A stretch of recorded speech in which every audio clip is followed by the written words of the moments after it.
Hello, this is John Salomon with the Cybersecurity Advisors Network, or CYAN. Welcome to the latest in our series of video conversations with interesting people across the cybersecurity industry and technology space. I'm here today with Łukasz Gawron. He is, on the one hand, he's worked quite a bit with the Instytut Kościuszko, a research institute in Poland, and he's currently primarily engaged with CyberMadeInPoland, a Polish cybersecurity industry platform. We're here today to discuss a number of topics relevant to the information security space in Poland, including the innovation sector and startups, topics around public-private initiatives, and the general cybersecurity perspective of the industry in Poland, including talent development. So with that said, I'd like to give you a chance to introduce yourself, tell us a little bit about yourself, who you are, what you do, and then we can get started. Thank you, John. Hi, everyone. Few words about me. As John introduced me, for several years I was engaged in the Kościuszko Institute, which is the leading Polish NGO focusing on the cybersecurity from the, let's say, strategic perspective and strategic level. It is also, let's say, the research institute focusing, of course, on the cybersecurity and namely for disinformation. And for almost 3 years, I'm the CEO of the Polish cybersecurity cluster CyberMadeInPoland, which is the, let's say, only industry organization in Poland focusing on cybersecurity industry. We are the industry organization that associate over 40 Polish cybersecurity companies, and we are here to promote, let's say, Polish industry, Polish companies. We are trying to develop our ecosystem here in Poland, and of course, trying to help our companies and our partners to grow here in Poland, and of course, let's say, internationally. Excellent. Thanks very much. And a full disclosure, I met Łukasz because both I and Nick Kelly, another CYAN member, we both presented at CyberSec Forum in Katowice last year, and hopefully we'll have a chance to join again in Poland with our colleagues and friends over there. Very, very interesting conference, and I'll put a link on the about this video information below, so please do check them out. I'll also link to whatever content Łukasz gives me about the various organizations he's worked with and has worked with below. And I do encourage our viewers and our members to give him a visit and, also check out the conference, but also generally take more of an interest in what's happening in the Polish cybersecurity space, because I think it's an area that it's very, very dynamic. It's growing very quickly, and especially in Western Europe and North America, there's not as much attention being paid to it as should be, and we'll get to that. So I guess I'll start out with, I guess one of the main areas that you're involved in is supporting Polish information security innovation and startups. Can you tell us a little bit about what the sector looks like, what the culture is? What kind of innovation should, I'm going to say, the rest of Europe and non-European investors and customers look to as in terms of what's coming out of the country right now? Yeah, so if I would describe our, let's say, Polish cybersecurity market in one sentence, it would be that it's okay, but it's still developing. It's developing market. It's good, but it's still developing market, let's say. So basically, we have a lot of the good, very innovative Polish cybersecurity startups, but SMEs and even large companies, of course. But in terms of that, when you compare it, for example, to the number of, for example, the companies, number of startups, the ecosystems, industry organization, events, etc., we still have a lot to do in the, let's say, our industry development. For now, it's not. It's like in 2020, of course, when we had the pandemic outbreak, everything's changed, of course, due to the digitalization, that people start to talk about cybersecurity in the, let's say, mainstream. Cybersecurity, it's not the, let's say, the niche right now for geeks, let's say, here in Poland. It's one of the best, let's say, best topic here in the, let's say, mainstream media, conversations, something like that, which is of course good because people start to talk and think about cybersecurity. And of course, as I said, we had a lot of the Polish companies, but most of them are the SMEs. Are SMEs or startups, which is, I think, which is not very, let's say, different than in the other European countries. Of course, I think that 90% of the companies in the European Union are SMEs, and in cybersecurity we have also mostly SMEs and startups. In terms of the technology, I would say that we don't have something, let's say, some let's say niches, some segments that we are focusing mostly. Let's say we are very good in the pen testers and the red teaming. I would say the let's say 60% of the market is rather service companies, but it's changing right now. I can talk about it more later. So I would say that we are very good in the service, as I said. But to be honest, it's very hard to underline some segments that is, let's say, our power or something like that.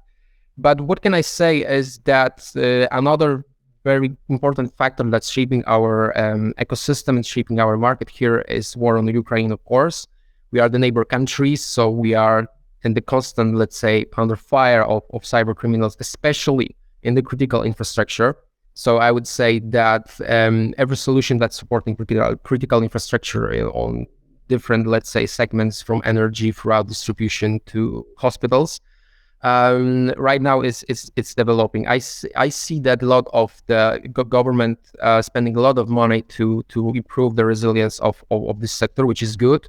European Union is focusing, of course, in terms of the regulation, which is also good in terms of the resilience of critical sector, but also it is good for the market because these companies, these segments, these organizations need to have a very good cybersecurity solutions, and they are often looking for the innovative ones. So basically, that's why we are here.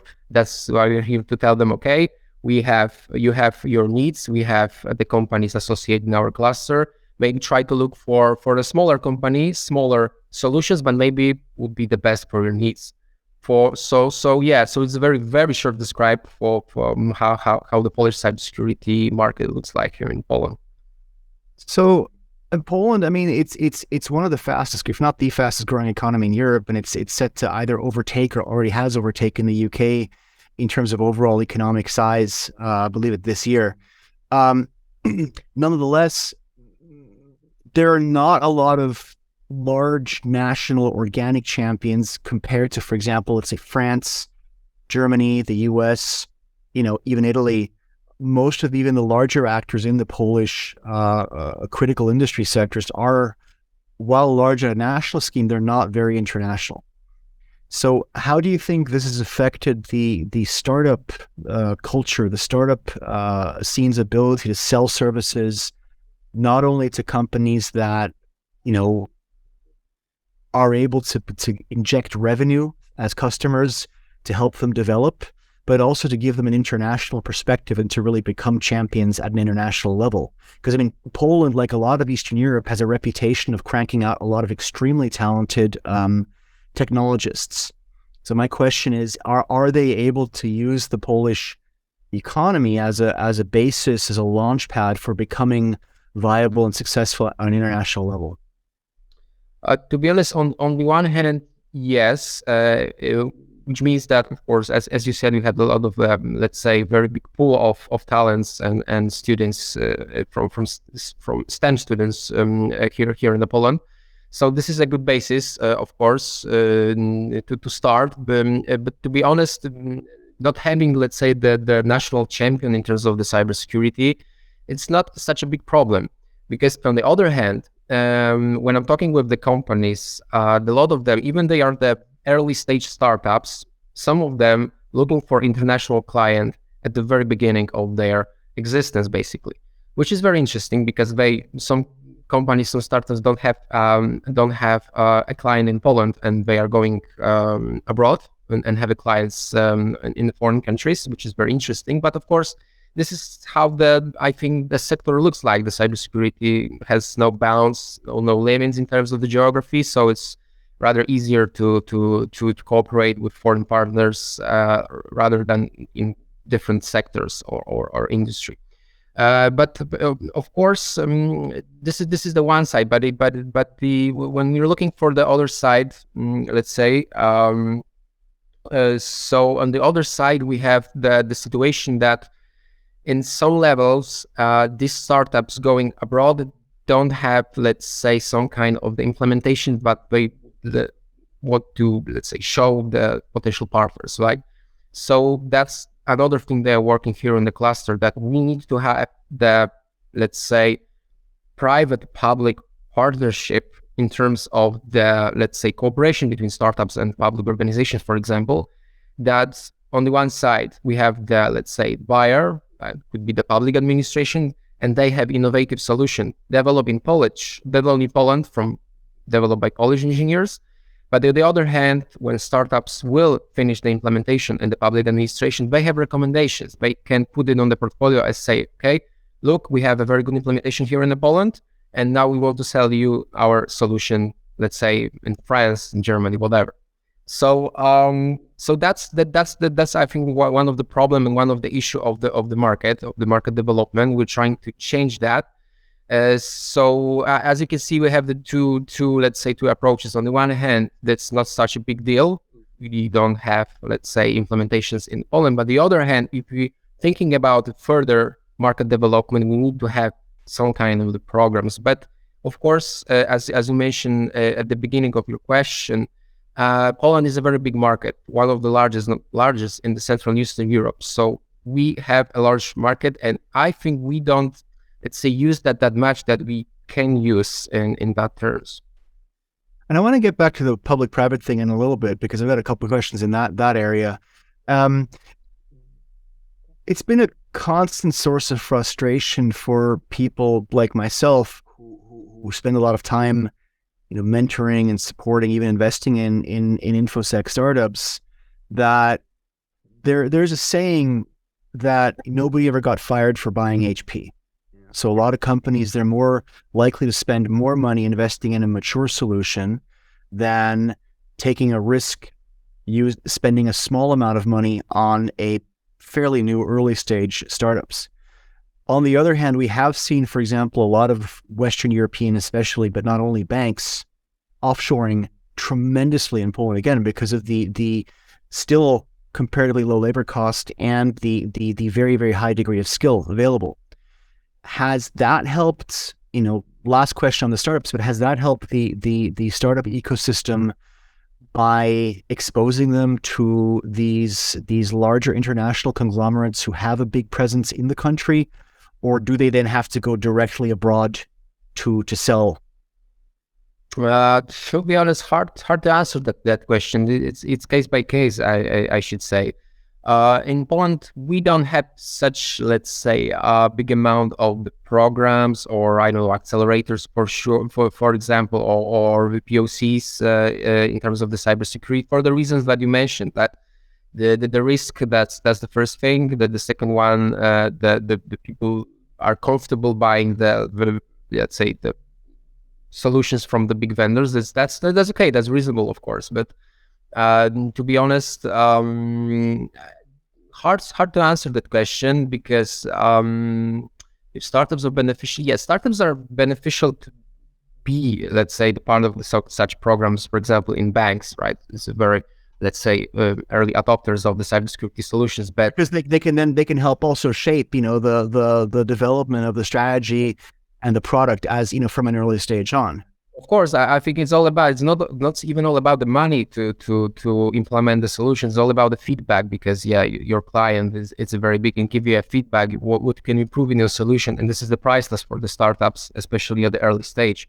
So they are beneficial for that, but there's not so many programs here focusing on the cybersecurity. Of course, in different sectors, for example, in the green tech or AI, something like that. There's a lot of stuff, but in cybersecurity, not so much. But I think it will change. It will change in the future. Let's talk a little bit about talent development. And it's a particular hobby horse of mine, is mentoring and helping people get into the industry.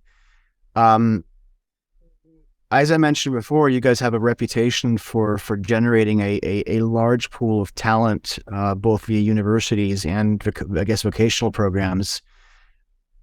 I got a vibe that there is some frustration, not only in Poland, but generally in Central and Eastern European countries that, especially among the cybersecurity agencies, NOSC in Poland, National Search in other countries, there was a trend for very, very good people to be brought in there and be developed, but then they go work for a foreign company because the salaries are higher. And they have an offshoring, presence in Poland, which creates a talent gap and a capacity gap, especially when, as you said, you guys are essentially on the front line of our Russian friends and all the everything that they try out.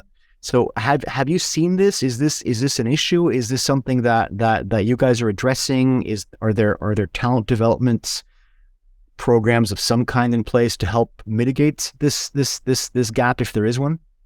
Yeah, the countries can be agree because it's true. I mean, it's let's say basic of economy. Let's say that the workforce in the Poland and the Central Eastern Europe countries is still lower than in the Western countries, and we had a lot of the good engineers, a lot of the good potential workers. So it's very natural that, let's say, the bigger company, international companies can pay more for these people, and just people choosing the job which is the, let's say, better payment. But of course, it's natural. Let's say, of course, we can see that. But let's say cybersecurity specialist gap. I think it's the, let's say, not only the European, but I think it's a problem known around the world, also in the United States, UK, and something like that. So yeah, that's definitely true. How we can reverse this trend, I don't know if we can, because on the one side, of course, we have a very good and trained engineer. Let's say, we cannot compare it. Let's say we cannot compete with the big company. So how we can encourage them to stay? To be honest, interesting projects, I would say. Yeah, working on interesting cases, working on interesting, let's say, incidents, something like that. I think would be the one case. And the second one, we need to, of course, I think each and every country, each and every government needs to have a program that support, let's say, learning the new cybersecurity specialists. New, I mean, opening, let's say, cybersecurity studies on the universities. That's the first thing. But the second one, maybe programs that could, let's say, change the profile of your work. So for example, if you're working, I don't know, as a secretary, but you want to be the cybersecurity specialist, of course, you won't be, let's say, the pen tester from 1 year course, of course, but I think something that's supporting the changing the career path to be the cybersecurity specialist, maybe on the first line of the security operations center, for example, something very basics. I think it would be the good step for the market, for the industry, for companies, for government also. But Joe, it's constant war between the public, between the domestic companies and international companies, who can pay more the cybersecurity specialists. So yeah. Well, I mean, salaries have been rising pretty significantly, or cost of living, and salaries catch up eventually. So I don't know how much of an issue that's going to be in the long term. What I generally find very disheartening in Europe is that, and this is not just Europe, this is everywhere, industry, academia, and government, they don't really seem to know how to talk to each other when developing talent. And this is technology in general, right? This isn't just security, where, industry should be bringing in, and sponsoring new talent out of universities. Government should be encouraging and creating the platform, and universities should be not just bringing their graduates in, but, there are people who are actually studying right now, the undergraduates and the grad students. So this is not a new issue. What I did find very interesting in terms of that exposure is as a potential solution for it, or an approach at least. So when I was part of a big military exercise a year ago, and we basically brought the entire financial sector in as a part of critical infrastructure. And the entire red team that was brought in by one of the banks, even though it was a Western European bank, the entire red team was Polish. One, the Czech guy leading it, but the entire red team was Polish. So I found that it's really interesting that you mentioned pen testing as a core as a strong discipline, because that was really kind of an eye opener. And that was as part of that company's offshoring presence in Poland, because they just had access to this enormously talented and skilled team of guys. And that for me was a really good example of maybe not encouraging people to work in the public sector in protecting society and resilience, but bringing the two together. Have you seen that kind of, right now, again, with Russia, Ukraine, we're seeing more attention to military and collective cyber defense. Have you seen a growth in willingness from public agencies to work with the private sector in developing collective defense? And where do you see the gap still? Yeah, I think they want to cooperate with each other, but as you mentioned, they don't know how. I think that's the crucial thing, because here in the Poland, we don't have, especially in this market, which is very young, let's say, I'm talking, of course, about the cybersecurity, which is young and still developing. We don't have any history of so let's say, very concrete and long-term cooperation between the academia, between the industry and public sector, the triple helix approach, basically, right? This is something new in Poland, and I think that let's say, the business, academia, and the public is still learning how to engage with each other, how to cooperate. Of course, we have some. Probably, I find some let's say, examples of common cooperation, but it's still ad hoc cooperation, not the strategic approach, which is, I think, crucial in that terms. We need to build, let's say, the culture of common cooperation. And of course, we want to do that in the cluster. We want to build ecosystem, basically. We're trying to do that, trying to encourage academia and public to work with Polish industry. Of course, this is not an easy task. Of course, we probably this is the let's say, long-term goal. So we need to build step by step this kind of culture. But yeah, I think this is the let's say, the biggest gap. How to, let's say, let's say, industry stakeholders, industry members don't know how to speak with each other. I think this is the crucial thing. If they will know how to speak with each other, I'm sure that we'll find some of the projects, some of the long-term partnership that will be beneficial. But for now, we are starting. I don't want to say from scratch, but from the very low level of awareness, let's say. So there's a lot of work to do in that. But in these times, let's say, it is crucial. I think without that, we won't develop our ecosystem. That's for sure. Well, it was really encouraging the last 3 years to see, at least, again, I'm biased because my previous experience was in the financial sector, was to see the development of the financial cert under the wings of the ZBP, the Banking Federation, I believe it was, wasn't it? Yeah. So there seems to be a willingness to work not only together locally, at least on a sector level, in some sectors, but also to cooperate internationally.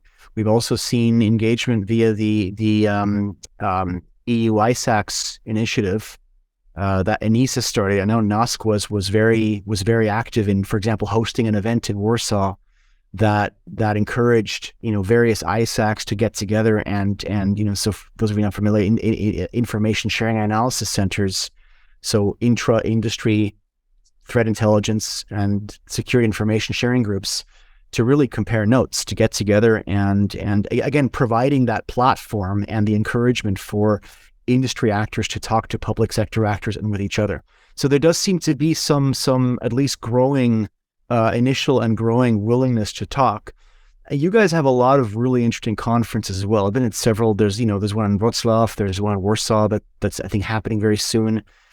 Can you tell me a little bit about the CyberSec Forum, what you guys are doing in Katowice? Sure.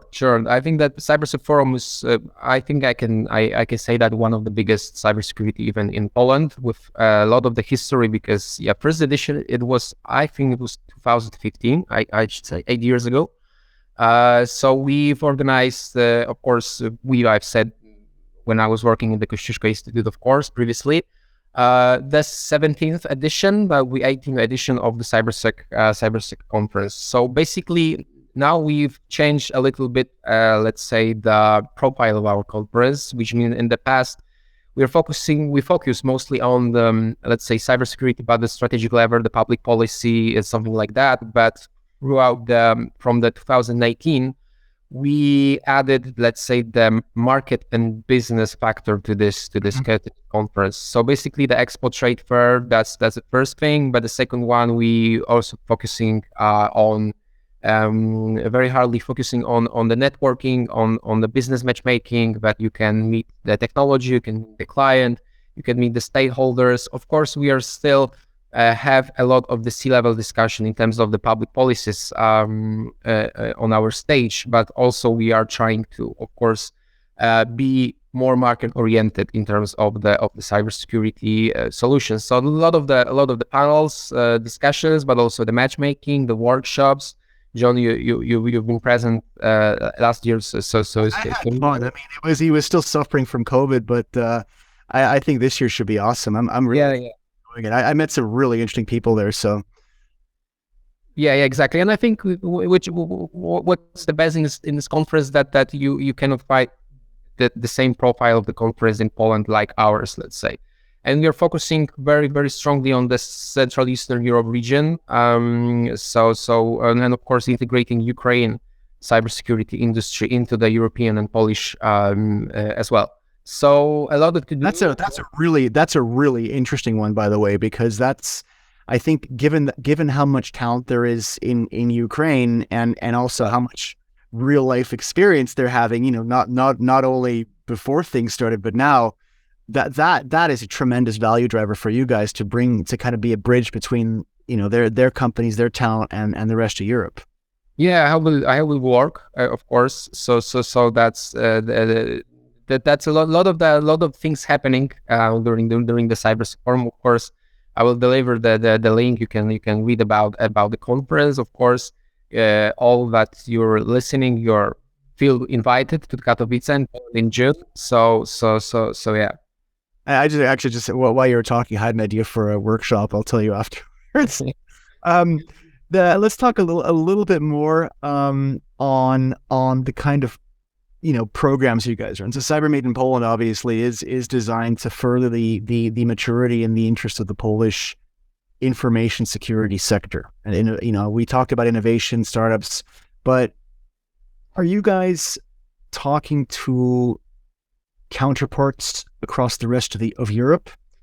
And what areas, it's an opportunity to basically talk about the areas of common interest. For example, if you're an industry federation or an industry champion in Belgium or Switzerland or Italy or wherever, Spain, how can they talk to you? Why should they talk to you? What is there that you guys are doing?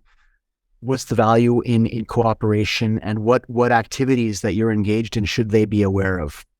Yeah, I think the answer is very simple. If you want to know more about Polish market, you should ask us, because basically we are the only such organization which have the, let's say, holistic view on the market in terms of the vendors, in terms of the companies, but not only on that, because of course we are aware of the regulations here in Poland. We are aware of let's say, investors' capabilities here in Poland, a lot of the stuff. So if you are trying, I don't know, to set a branch in Poland or want to sell something in Poland, or you're just curious about cybersecurity market here in Poland, I think our address is where we need to be, because for the reasons I've just mentioned.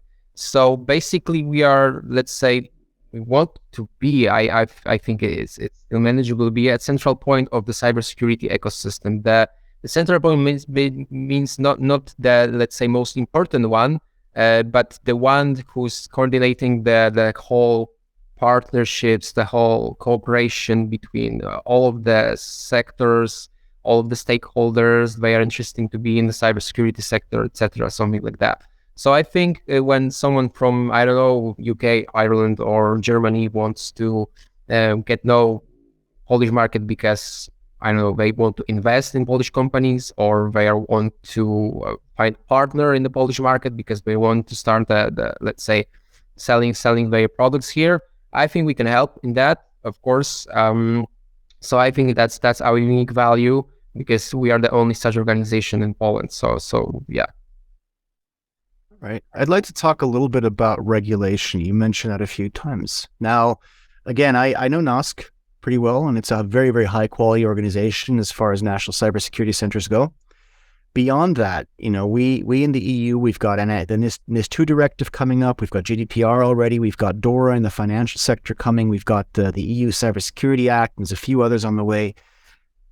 Polish implementation of that, or even Polish influence into those, for me, is a blank page. I know what is happening in terms of the government actively mandating and enforcing, the increased risk management, the increased data protection rules, and how have you seen that affecting companies working in Poland? Is it at the same level that we see, for example, in places like Germany or other EU countries?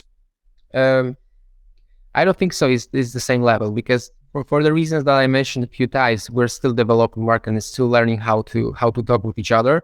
But of course, it's not like we are not doing anything. I personally know the people I was negotiating the NIS2 directive on behalf of the Poland, of course, and they had a lot of the good ideas, and they consulted that with us, and now they ask us, which means of course companies, our cluster, ask about opinion about the Cyber Resilience Act, for example, which is negotiating right now, as far as I know, in the European Union.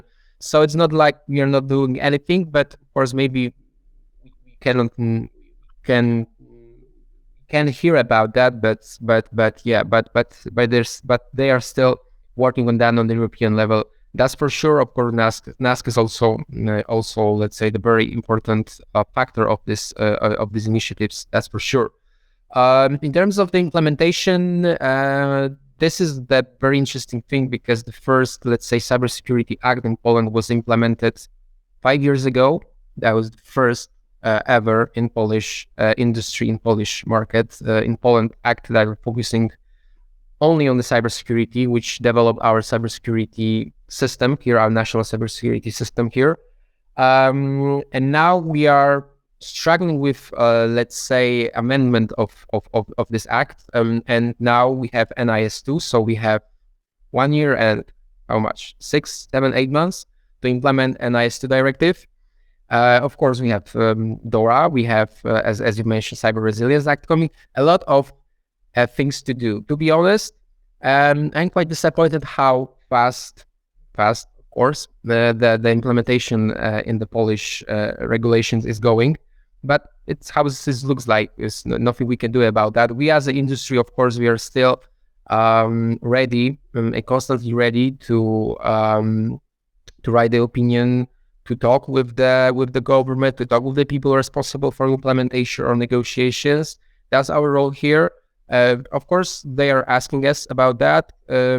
So I think it's a good thing. And one of the things I should mention, that we have the European Cybersecurity Competence Center within the 27 countries needs to establish national coordination centers. And these national coordination center, I think, in my opinion, would be the good, let's say, connectors, something like that, between industry and between the European Union and, let's say, European Union institutions that delivers a lot of the regulations. So I think, of course, we are talking with them. We'll see what's going to happen. I don't want to say that's would be successful or not. We'll see.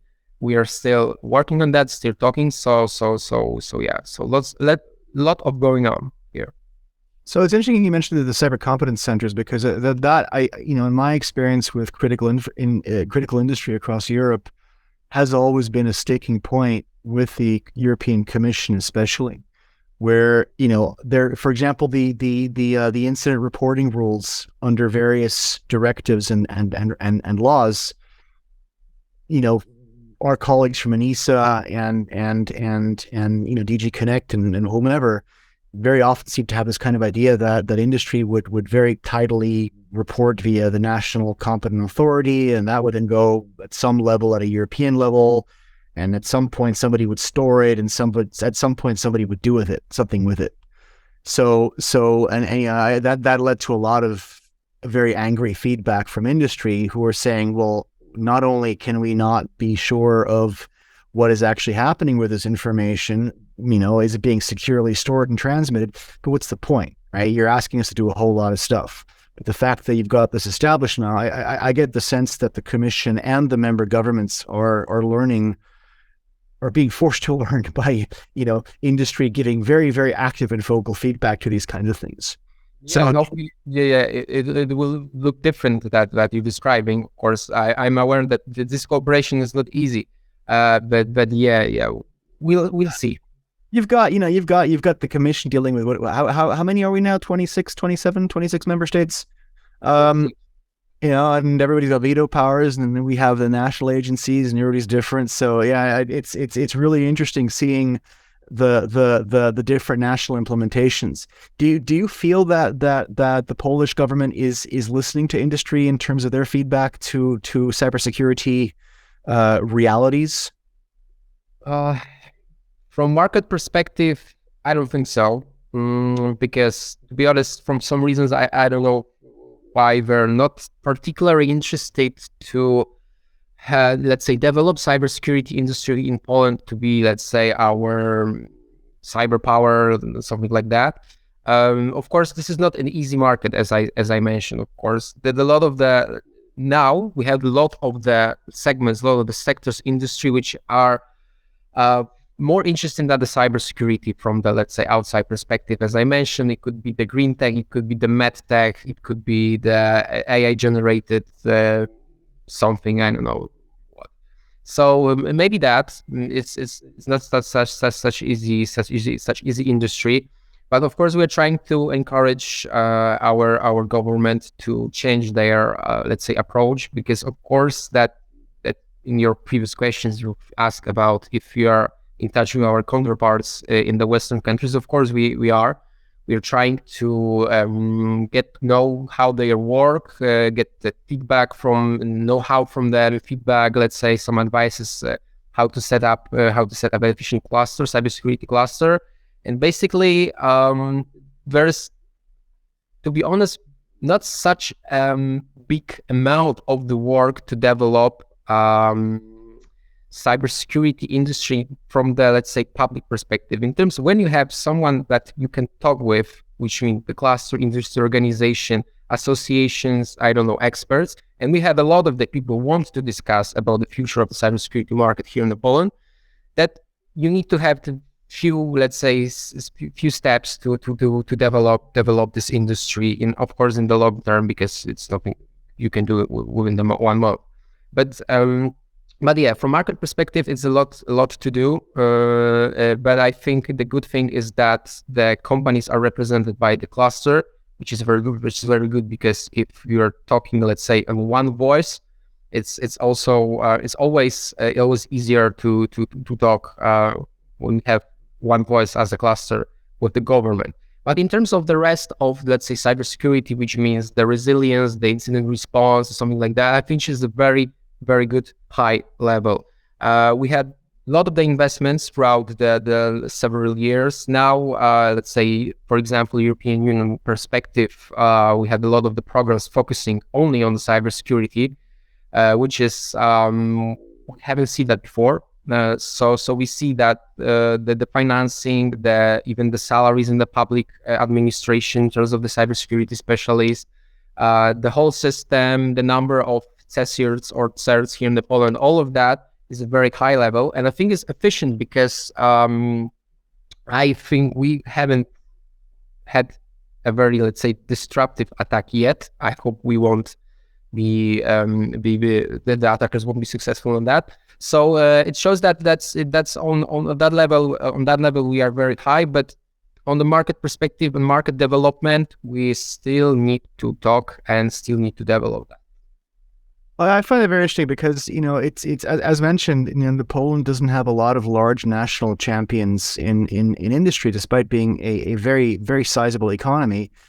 And yet, even compared to some of the larger European economies, it's one of the few countries in and this is, I have no commercial interest in the cluster. You know, we as mentioned, we met at a conference a while ago, and I find it a very interesting model in terms of bringing together actors from across, especially across the industry space, to come up with a concerted strategy and a concerted approach. So I want to thank you very, very much for your time. I encourage everybody to have a look at the CyberMadeInPoland cluster website, cybermadeinpoland.pl. It's an interesting set of resources, especially for investors, for customers, for people looking for talent. Please also don't forget to visit the Cyan website if you get a chance. I've just convinced Łukasz to join us recently, so welcome. We're at cybersecurityadvisors.network. I'll put all of the links, including to the conference, including to the Institute, Instytut Kościuszko, and the cluster in the description of the video. And again, thank you very much, and look forward to talking to you soon. Thank you. Thanks for the invitation.